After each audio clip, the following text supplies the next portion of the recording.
ओम सर्वमंगलमांगल्ये शिवे सर्वार्थसाधिके शरण्ये त्र्यंबके गौरी नारायणि नमोस्तुते।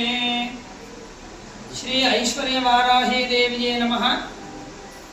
చక్కగా మన కాకినాడ గ్రామంలో అచ్చిపేట జంక్షన్ దగ్గర శ్రీ శ్రీ శ్రీ ఐశ్వర్యవారాహి ధర్మక్షేత్రం చక్కగా అమ్మవారి యొక్క నవరాత్రులు గుప్త నవరాత్రులు అంటారు. చక్కగా నవరాత్రులు జరుగుతున్నాయి. అలాగే సర్వబాధా వినున్ముక్తో ధనధాన్య సుతాన్వితః మనుష్యోమత్ ప్రసాదేన భవిష్యతి న సంశయః అని శాస్త్రం చెప్తోంది.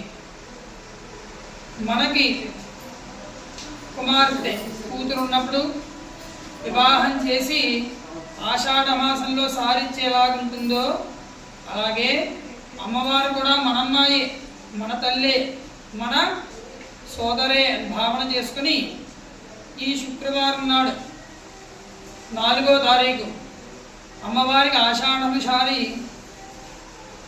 ఇస్తున్నాను.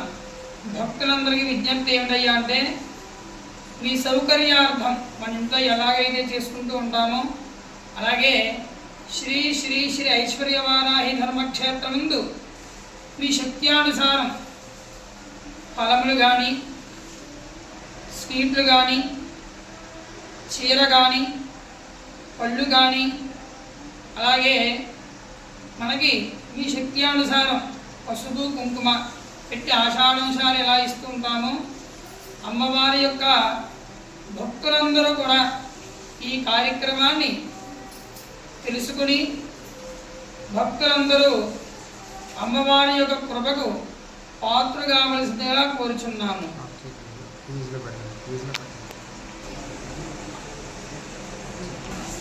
అలాగే ఆషాఢమాసం మహాపర్వదినం సర్వబాధా వినున్ముక్తో మనం ఈ ఆషాఢంసారి అమ్మవారికి ఎందుకు ఇస్తున్నామయ్యా అంటే, ఏ బాధలున్నా అమ్మవారే తొలగించాలి. వినున్ముక్తో ధనధాన్య సుతాన్వితః ధనము ధాన్యము మనం చక్కగా బతకాలన్నా, చక్కని సంతానంతో ఉండాలన్నా, సంఘంలో మంచి పేరు రావాలన్నా ఇదేనా సరే అమ్మదై ఉంటే అన్నీ ఉన్నట్లే.